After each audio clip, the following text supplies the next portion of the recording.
नमस्कार, सलाम, सत श्री अकाल दोस्तों। मैं हूं अब्दुल अली ईरानी। आप देख रहे हैं वॉइस ऑफ एमपी।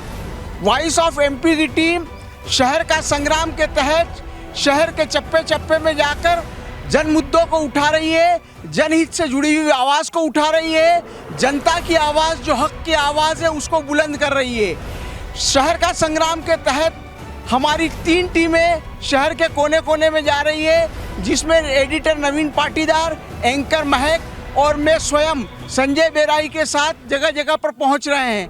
आज हम लोग मौजूद हैं गोंड बस्ती में, टीचर कॉलोनी के सामने गोंड बस्ती वार्ड नंबर 27 में।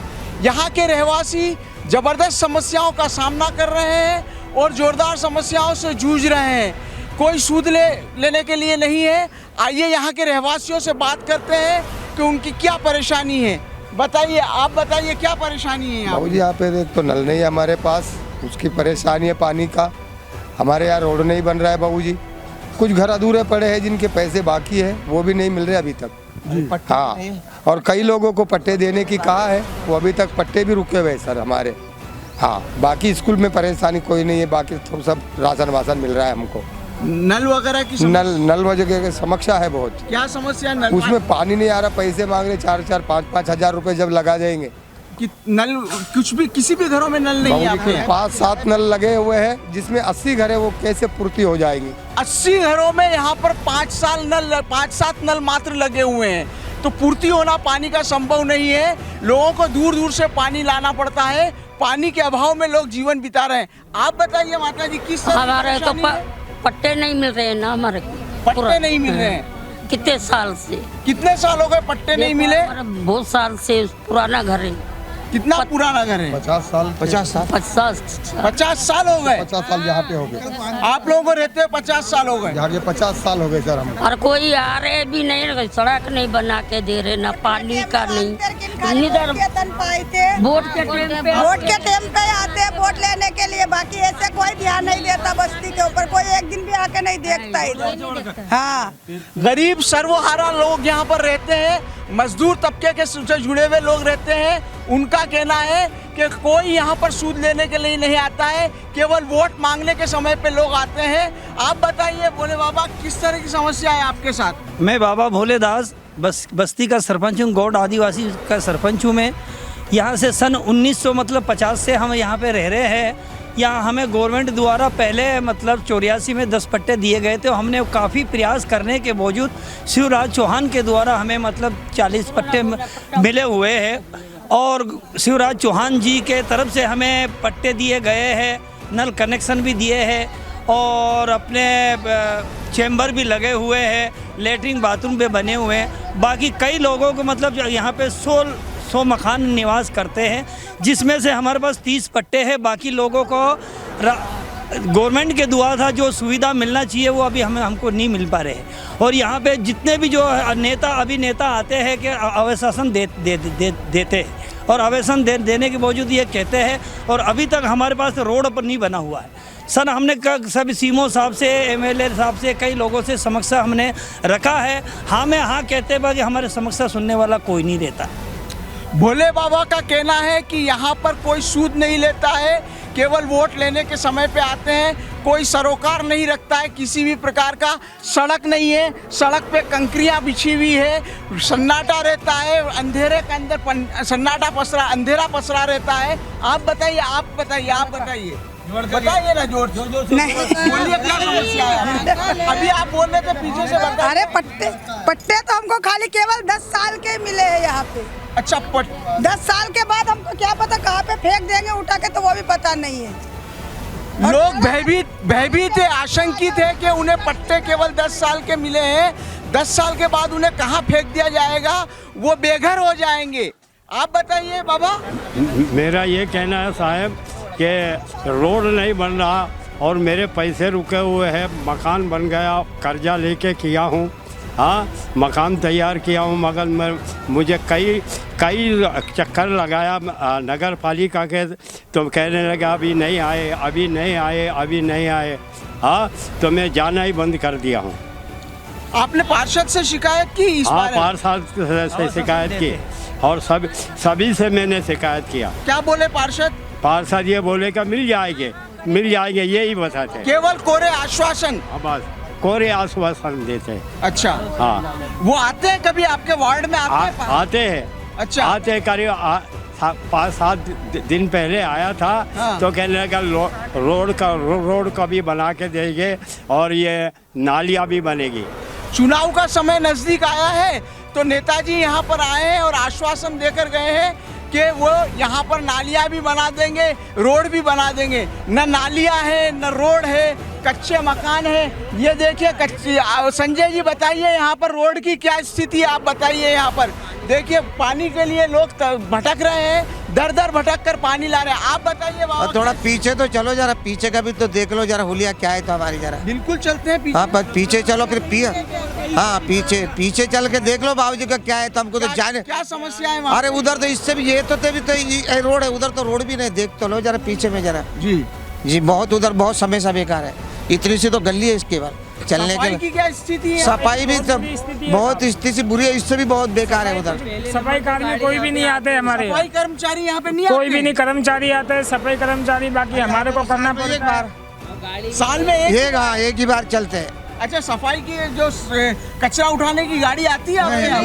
गाड़ी कोई नहीं आती सर हमारे। कोई नहीं आते, देखते चले जाते, जरा सा दिया झाड़ू लगा दिए रवाना हो गए। कचरा वचरा कभी भी आते नहीं, हम बुलाते पैसे देते तब आते। हमारे गोंद बस्ती में है जो बहुत समस्या है, पानी की भी समस्या है, रोड की भी समस्या है और कभी लाइट की भी समस्या है।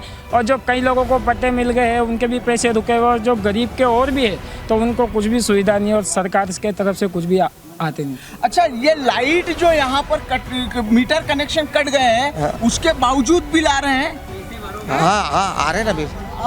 आप युवा हैं, आप बताइए इस बारे में क्या? जैसे क्या बोलते हैं कि 5,000 10,000 बिल आए हैं, पहले भरो उसको, बाद में तुम्हारा मीटर लगा देंगे, नहीं तो लाइट काट देंगे, नल नहीं लगेंगे, नाला नहीं बनेंगे, लेटरिन बाथरूम घर के पैसे रुके हुए, सब परेशानी में है। बड़ी बात कह रहे हैं कि यहाँ पर मीटर का कनेक्शन कटने के बावजूद, विद्युत कनेक्शन कटने के बावजूद लोगों का 10-10 20-20 हज़ार रुपया बिल आ रहा है। और जब ये लोग शिकायत लेकर पहुँचते हैं तो उनकी समस्या का किसी प्रकार से कोई समाधान नहीं किया जाता है। आप बताइए। ये यहाँ पे आते खाली वोट के लिए सर। हाँ। और वोट लेने के बाद यहाँ पे दोबारा नज़र नहीं आते। वो बोलते हैं कि अब बना देंगे सड़क, बाद में बना देंगे, लेकिन कोई सुनवाई नहीं होती हमारे गरीब की। अमूमन सभी लोगों का ये कहना है कि हम गरीबों की सुनने वाला कोई नहीं है, केवल हमें एक वोट का हथियार माना जाता है। हमें केवल वोट लेने के समय में, चुनाव के समय में नेता यहाँ पर पहुँचते हैं। हाँ, और बताइए बाबा। हाँ सर, मेरा ये है कि आवास योजना का मिला है सर। आवास योजना में 2.5 लाख रुपए मिला है घर बनाने के लिए। हाँ। लेकिन हमने तो लोन निकाल के बाकी बनाया और बाकी किस्त नहीं आ रही है। और ये समस्या, और एक समस्या है कि हमारा रोड नहीं बन रहा है, बस रोड नहीं बन रहा है। हाँ, रोड नहीं बन रहा सर, कीचड़ हो रही है। ये है सर कि हमने कई एप्लीकेशन दिए और करीब 20-25 साल हो गए कि रोड बनवाए, कीचड़ होता है। और नेता लोग क्या खाना पूर्ति करने के लिए थोड़ा सा मतलब मुहर्रम डलवा देते हैं, अब बनेगा तब बनेगा। 20 साल हो गए तो अभी तक रोड बन नहीं पा रही है अभी। और हमारी इतनी समस्या है कि सीएमओ साहब के पास जाते हैं, एप्लीकेशन देते हैं, कलेक्टर में एप्लीकेशन देते हैं और फाइल चलते रहती है, फाइल दब जाती है पर फाइल खुलती नहीं है। और हम गरीबों की कोई सुनवाई वाला नहीं है। मैं बाबा भोलेदास बस्ती का सरपंच। हमारे तो 5-5 हज़ार बिल आते साहब महीने का। वो हमारा झोपड़ा करके तो बोला कि चलो हमारे झोपड़े को देख लो कि 5,000 बिल क्या है हमारे पास में। बताइए, झोपड़पट्टी में रहने वाले लोग 5,000 10,000 रुपए का बिल कैसे भरे? ये उनकी जबरदस्त रूप से बहुत गंभीर समस्या है और इससे ये लोग पीड़ित है, बहुत ज्यादा आक्रोशित है। जनता यहाँ की विशेष रूप से कीचड़ को लेकर भी बहुत परेशान है। बता रहे हैं कि केवल मुहर्रम डलवा दी जाती है। आप बताइए, यहाँ पे बारिश में किस तरह के हालात हो? बहुत कीचड़ होते हैं सर, चलने की दिक्कत हो जाती है, बाहर निकलने की दिक्कत हो जाती है, चल नहीं सकते, इतनी कीचड़ हो जाती है, नाले भर जाते हैं इतने घुटनों तक। पानी भी बड़ी बात बता रहे, घुटनों तक कीचड़ भर जाता है, बारिश में चलना मुश्किल हो जाता है। ये पूरी गोंड बस्ती तालाब में तब्दील हो जाती है, आप बताइए। हमारे इतने बड़े घर बनने के बाद भी हमारे को दुनिया बोलती है कि झोपड़पट्टी, 2.5 लाख मिलने के बाद भी हमारे को मिला तो आप बताइए आप बोलिए। अरे हमने 1-2 साल पहले जो हमने पट्टों का आवेदन दिया था साहब, 1-2-3 साल हो गए, अभी तक पट्टे का पता नहीं, बोले आएंगे, अभी तक नहीं आ रहे। अच्छा, कुछ नहीं आ रहे हैं। आप बोलेंगे क्या समस्या है? सर मेरी समस्या यह है बहूजी कि मेरे घर वहाँ पे था, मेरे सामने रोड पे। अच्छा, रोड पे घर हाँ था सर, आपका। मेरे जेब पे 1 लाख रुपए मिले। आपको 1 लाख रुपए मिला? मुझे वहाँ पे घर बनाने का आर्डर दिए सर ने, वहाँ पे से कहने लगे कि यहाँ से हटाओ, रोड पे है। तो मैंने वहाँ पे आधा काम किया, वहाँ से उठा के मेरे को पीछे दिए जमीन। अच्छा, वहाँ पे घाटा हुआ मेरे मंदिरा साहब ने, उन्होंने बोले कि आपको जो भी घाटा हुआ है मैं दे दूंगा, तुम तो जमीन आपको दे रहे हो, यहाँ से हटाओ। आर्डर नहीं है कलेक्टर साहब की, तो मैंने हटा के वहाँ पे बनवाया। जैसे मैंने वहाँ पे काम चालू किया सर, मेरे पैसे पूरे ख़त्म हो गए। जब मैंने किस्त उठा के फिर भी मैंने लगाया हूँ, फिर भी काम अधूरा पड़ा है। अब जाता हूँ तो कहते हैं कि पहले मकान बनाओ, उसके बाद में पैसे मिलेंगे। अब मैं तो बेघर हो गया ना सर, अब मैं कहाँ से लाऊं? बेघर हुए लोगों की कहानी सुनिए, आप बताएंगे और क्या समस्या है भैया? ये बताएंगे ना, ये हम तो 200-300 रुपए का मजदूरी करते साहब हम, और 5-5, 10-10 हज़ार रुपए बोल रहे बन। हाँ, खिड़कियाँ लगाओ और छत पूरा। गौंड बस्ती का एक हिस्सा ये भी है जहाँ पे तमाम तरह की गंदगी पसरी पड़ी है और तमाम तरह से असुविधाएं यहाँ पर है। देखा जाए गौंड बस्ती के एकदम पास में एक धर्मशाला और मंदिर है, वहाँ पर जब शादी ब्याह वगैरह या अन्य आयोजनों का खाना होता है तो वो जो खाना है या बचा हुआ खाना है या जो भी गंदगी है, बता रहे हैं गौंड बस्ती वाले कि वो इनकी बस्ती में डाल दिया जाता है, जिससे मच्छर आदि और अन्य तरह की गंभीर समस्या उत्पन्न हो जाती है, जिससे बीमारियां फैलने का खतरा हो जाता है। आप बताइए क्या कहना चाहेंगे आप? बाबूजी बहुत परेशानी होती है, ये हमेशा के लिए गंदी गटर बन गया है, ऐसे पका के बदबू बहुत आती है ज़्यादा साहब, इससे मच्छर बहुत काटते हैं, बच्चे बीमार पड़ जाते हैं। हाँ सर जी, हमको बहुत परेशानी है इसके बारे में। अब ये बहुत साल हो गए, किसी को कोई सुनता नहीं है हमारा। हाँ सर, ऐसी बात है। अच्छा, एक बात बताइए भाई साहब आप कि यहाँ पर शौचालय की क्या स्थिति है? शौचालय तो बने सर, लेकिन बाकी क्या है कि 12-12 हज़ार पहले मिले थे, उसमें बनाए थे तो सब जाम हो गए। शौचालय बने और जाम हो गए। तब क्या है सर कि सफाई करने भी कोई नहीं आ रहा है, और फिर क्या है सर कि हमने खुद पैसे लगा के दूसरे शौचालय अच्छे बनाए हमने। ये शौचालय है? हाँ, ये 12,000। अच्छा, ये भी हाँ, टूटा हुआ? हाँ, टूटा हुआ पड़ा है। 12-12 हज़ार रुपए में मिले पहले मिले, फिर वो तो क्या है सर कि उसमें देखो हालत देख लो सर, वो तो हाँ सर देख लो शौचालय। अब उसमें हमने खुद पैसे खर्च करके फिर दूसरा शौचालय अच्छे बनाए सर हमने, बाकी किनके पास पैसे नहीं है तो उनका तो ऐसे ही पड़े अधूरे शौचालय। तो आपको आपके पैसों से वापस से शौचालय बनाने पड़े, इसका मतलब पहले जो शौचालय 12,000 रुपए बने उसकी कोई क्वालिटी नहीं थी, कोई गुणवत्ता नहीं थी। जाम हो गए सर वो। अच्छा, सब जाम हो गए वहाँ पे। अच्छा। और ऐसी समस्या है कि वो अभी तक चैम्बर भर गए हैं ना, इतनी भारीपन आ रहा है, इतनी गंदगी आ रही है और वो बंद हो चुके, उसको सफाई करने वाला कोई नहीं है। और हम अगर शिकायत करते तो बोले आप अपने निजी पैसे से लेके इसको सफाई कराइए। अभी पहले लॉकडाउन में हम 2 साल से कितने परेशान हुए और बड़ी मुश्किल से हमारी पालन पोषण करके हम भल पोषण करते सर। कोरोना काल में आप लोग साथ क्या समस्या आई? अरे बहुत समस्या आ गई सर, आज बाकी लोग तो मांग के खाने लग गए सर, ऐसा हो गया हमारा। कोरोना काल में लोगों को मांग कर खाना पड़ा, ये स्थिति परिस्थिति, जितनी भी औरतें हमारे बाल बच्चे, पूरी परिस्थिति, छोटे छोटे बच्चे मांग के पेट भरा करते थे। बस्ती वार्ड नंबर 27 के पार्षद वीरेंद्र जी पाटीदार हमारे साथ मौजूद है। हम जानेंगे उनसे कि उनके कार्यकाल में उनकी क्या उपलब्धि रही और गौंड बस्ती में जो मुद्दे हैं, जो समस्या है, उस पर बातचीत करेंगे। वीरेंद्र जी, आपका स्वागत है वॉइस ऑफ एमपी में। बताइए आप वीरेंद्र जी कि आपके कार्यकाल में गौंड बस्ती में किस प्रकार का काम हुआ और यहाँ पे जो समस्या है उनके समाधान की आपकी ओर से क्या पहल की गई, क्या प्रयास किए गए? बहुत बहुत धन्यवाद आपको। और जो आप अभी वॉइस ऑफ एमपी की तरफ से जो संग्राम चल रहा है या सब जगह जाके आपको सबकी जानकारियाँ ले रहे हैं, ये इसके लिए बहुत बहुत धन्यवाद, होना भी चाहिए। और रही बात हमारी कॉलोनी की, गौंड बस्ती वार्ड नंबर 27 में ही आता है।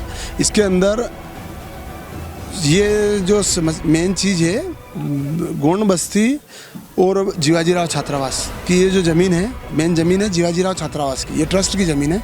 और नगर पालिका और जीवाजीराव छात्रावास के बीच में छोटा मोटा विवाद है जो कोर्ट में भी चल रहा है, ऐसा सबको जानकारी में होगा। उसको लेते हुए भी हमने इनका, ये लोग जैसे कि लोग रह रहे हैं तो इनकी व्यवस्था सब नगर पालिका को करना है और अपनों को इनके काम की जवाबदारी है अपनी को सब काम कराने की, तो इनका काम अपन ने सब किया है। जैसे कि प्रधानमंत्री आवास हो, पानी की लाइन हो, जो कि बरसों से ये पानी लेने के लिए कहाँ टंकी पे जाते थे, आप इनसे पूछ सकते हैं कि ये जो टंकी पे जाते थे पानी भरने के लिए, हमने यहाँ पानी की लाइन डलवाई, जो कि आज से कम 30 से 40 साल हो गए इनको भी रहते कोई पानी की लाइन नहीं थी, पानी की लाइन डलवाई है, सबको कनेक्शन दिए हैं। प्रधानमंत्री आवास में एक आदमी को जो नियम में आ रहा था उन सबको पट्टे मिले हैं, पट्टे हैं, तो उनको सबको 2.5 लाख रुपए सबको मंजूर हुए हैं। कहीं किसी की अभी किस्तें बाकी है, क्योंकि प्रशासनिक तकलीफ आ रही है, कोरोना काल के कारण परेशानी भी है पेमेंट की, गवर्नमेंट को भी दिक्कत है, तो इसलिए जो कोई नियम में नहीं है तो उनको थोड़ी दिक्कत करते आए हैं। अभी 2 साल तक हमारा कार्यकाल पूरा हो गया था, तो 5 साल तक हमने पूरी करी है। 2 साल बाद कार्यकाल के बाद भी हम इनके लिए हमेशा आधी रात को तैयार रहे हैं। और रही बात कोरोना काल में, इनकी व्यक्तिगत बहुत मदद करी है हमने, और ये व्यक्तिगत आप इनसे पूछ सकते हैं कि कोरोना काल में कोई इनसे पूछने नहीं आया होगा, हमने हमारी तरफ से पूरी मदद करी और करेंगे। इनका ये कहना है कि कोरोना काल में इन्होंने इस भयावह स्थिति का सामना किया है कि खाने को दाने को अन्न के दाने के लिए तरस गए थे, और ये लोग मेहनत करके कमाने वाले लोग हैं। ये स्थिति उत्पन्न हो गई थी कि इन्हें मांग कर खाना पड़ रहा था। आप क्या कहेंगे? सही बात, बिल्कुल सही बात है। ये जो लोग हैं बहुत सीधे और गोंड बस्ती के लोग हैं, जो लोगों के यहाँ झाड़ू पोछा लगा के और काम करते हैं। इनसे मेरी व्यक्तिगत सांत्वना शुरू से रही है, ये आप इनसे पूछ सकते हैं, शुरू से रही है, और मैं इनकी मदद शुरू से करता हूँ। और कोरोना काल की बात रही, कोरोना काल तो पूरे देश की स्थिति को बिगाड़ दिया कोरोना काल ने। ठीक है, ऐसी स्थिति में आपने देखी होगी, आप तो खैर इस मामले में बहुत ज़्यादा जानकारी रखते हैं, आप जगह जगह गए हैं आपने, तो इनकी स्थिति तो बहुत रही है, पर ऐसा नहीं है कि हमने इनकी मदद नहीं करी। बहुत बार हमने, जैसे अन्नपूर्णा सेवान्यास की तरफ से मैंने व्यक्तिगत, मेरी तरफ से एक बार छोड़ के नहीं 4 बार इनको मैंने मेरी व्यक्तिगत तौर पे इनकी एक पैकेट बंटवाए हैं, एक घर में लगभग 350-400 रुपये के पैकेट बने हैं और हमने दिए हैं। ये आप उनका, मैं एक ऐसा हो सकता है कि मैं एक हर आदमी के पास नहीं जा पाया हूँ, पर बाकी मेरी कोशिश हमेशा इनके साथ भावनात्मक रही है और रहेगी, वह करना ही है। धन्यवाद वीरेन जी, धन्यवाद। तो हमने बात की पार्षद महोदय से, और उनके ओर से उनकी बात को सुना कि उनका क्या कहना है उनकी उपलब्धियों के बारे में, वार्ड की समस्याओं के बारे में।